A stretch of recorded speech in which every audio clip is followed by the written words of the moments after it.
Greetings, this is Frosty Thundertrod, and this is a video reply to Tim Cain's video titled One More Game. He basically solicited game pitches, so here I go. This is the type of game that if I won the lottery, I would hire a studio to make for me, since I've deemed it to be impossible for me to learn all the various skills I would need to make a game and learn how to run a gaming business. So I would, end up hiring a studio, such as, for example, Obsidian or Beamdog, maybe even Spiders. The world. Let's start here. The people of this world are flightless birds. They're an egg-laying hermaphrodite species that lay between 1 to 3 eggs at a time and lay 3 times in their lives. They do form family groups called flocks, ranging from 3 to a dozen members. Most of their lives, the people feel no need to mate, but do have a need for general companionship. When it is time for a person to lay eggs, they will have a nearly endless need to mate, and one or more members of the flock will mate with the egg layer until the eggs are laid. Then the drive vanishes. All eggs are incubated in the home. All members of the flock take turns looking after the eggs and the children. The older children will help as well. There's generally a year or two between when a person comes of age and when they have their first laying. During that time, they're expected to leave the birth flock and join a new one. As such, there's no multi-generational family dynasties. The game is set on a peninsula with an enchanted Great Wall separating it from the rest of the world. Ship-sized sea monsters make travel on water impossible. Side note, if these monsters really exist is up for debate, but the people here believe they do. The peninsula has a number of cities and towns, small villages, and rural open areas. It is relatively equivalent to the Victorian era with Magitech, powered by mana transmitted from the Essence Well by the Magister. Within the peninsula are 6 major factions, a dozen and dozens of minor factions. 3 kingdoms, one that wants to conquer and rule the peninsula, one that is completely paranoid about what's beyond the enchanted wall, and one that is completely isolationist. They believe they are the ideal people in the perfect location. There are 3 non-government based factions. One is a merchant consortium that wants free trade everywhere with everyone, with no government beyond its businesses. One that is all that remains of the church, that's seeking to restore religion to the peninsula, because under the influence of the Magister, faith in the gods kind of diminished, because faith in the distant god is relatively irrelevant to the overwhelming power of the Magister's mana all around you. And one is comprised of the Magister's apprentices and acolytes. All of these factions have been held in place by the Magister's power, meaning that anytime one tried to act aggressively, the mana in the air from the Magister would, react and cause a swift, basically like a hold person spell. So it was really impossible to engage in any aggressive acts. The Magister's death at the start of the game, however, resulted in the mana being cut off. And now all these factions have been cut loose. The game should use a large language model to decide how the factions go about achieving their goals. So what I'm thinking here is that each faction, has a defined set of goals. And they have some knowledge about what all the other factions are doing. So the large language model would be used to decide the actions of each faction based on what the faction wants to do and what the faction knows.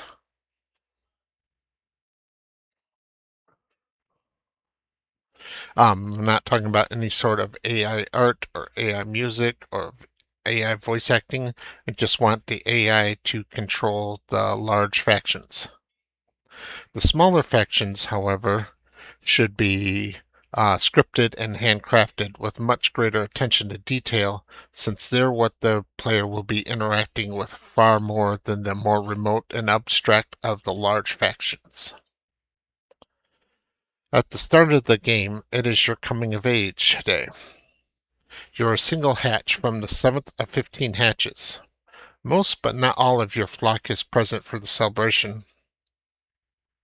Your flock owns a business manufacturing sky barges.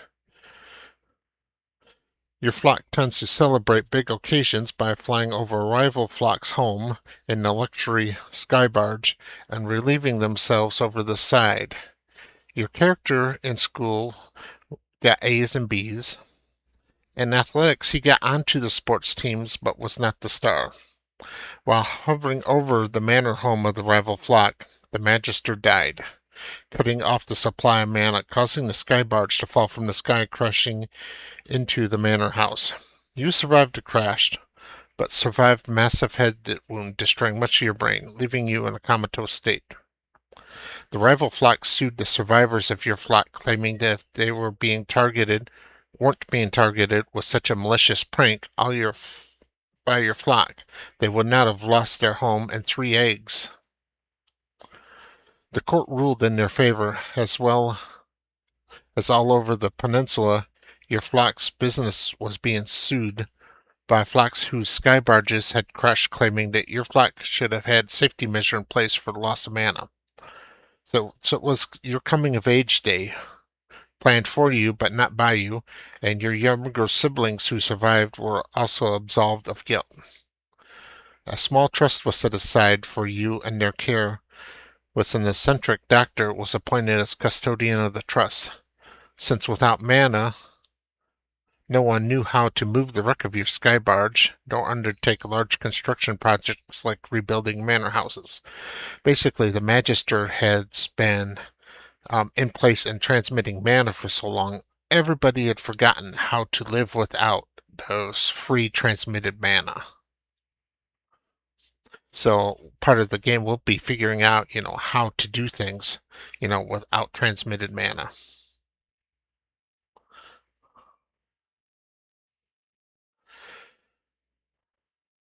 So your flock's estate and the estate of the rival flock were swapped. That to make whole their loss of their manor house and still providing a place for you and your younger siblings to live in the servant bunkhouses. All the other flock assets, including their remaining lifetime of labor, was sold to cover the judgments.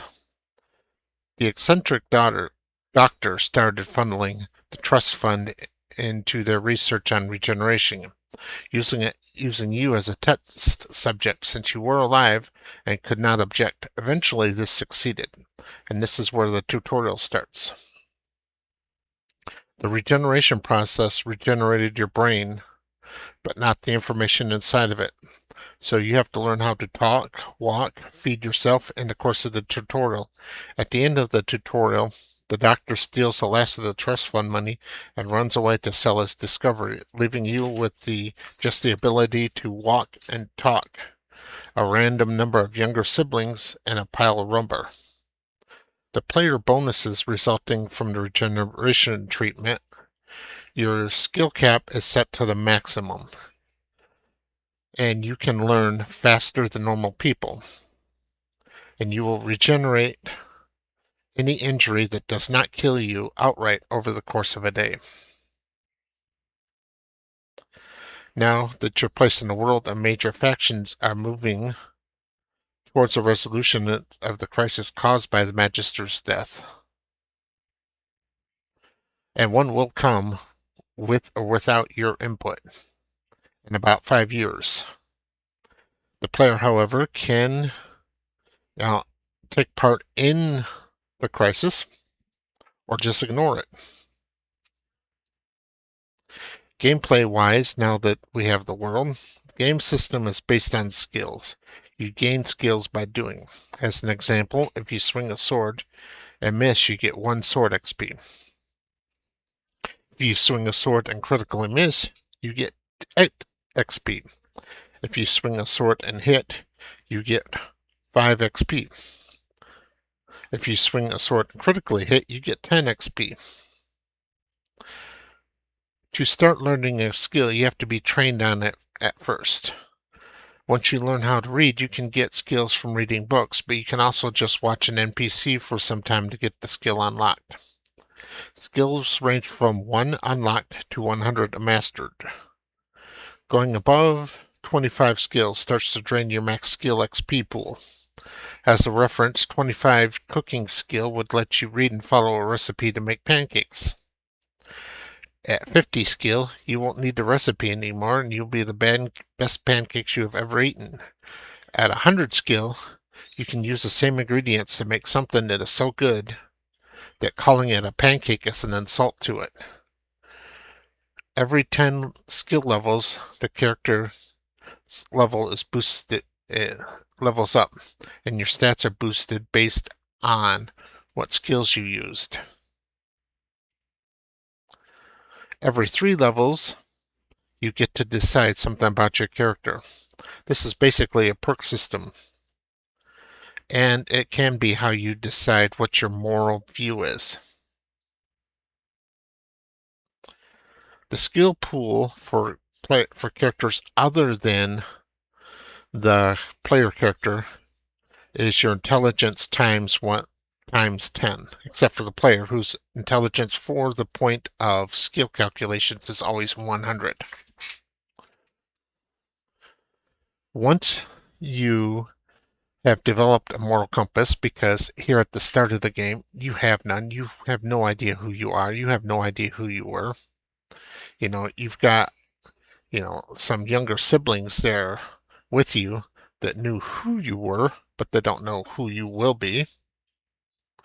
And for that matter, you have no emotional tie to these people whatsoever. I mean, you can just walk away from them and not even look back, because to you, they're just strangers.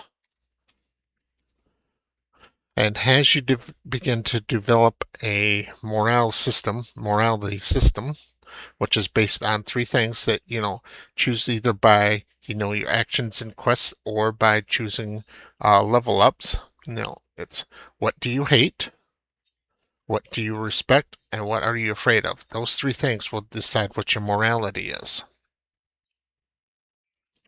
And as you go through the game, when you are abiding by your chosen morale values, your character and dialogue will sound happier,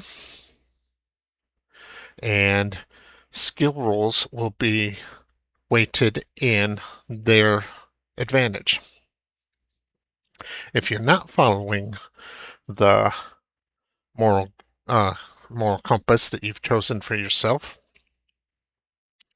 your character will start to sound distressed, sullen, tired, and skill rolls will be weighted against you. Every time you perform a action for the first time, and this is beyond, very, very basic actions, something like if you pick a lock, you have to solve a puzzle to figure out that lock. Then on, from every time you try to pick that type of lock, you won't have to do that puzzle because you've already figured out how that type of lock works. But when you encounter a different type of lock, you'll have to do a different puzzle to figure out how that lock works. And this also works with crafting. Doesn't work with basic combat because that would be too arduous, I think. And then for your combat system, skills go from 1 to 100.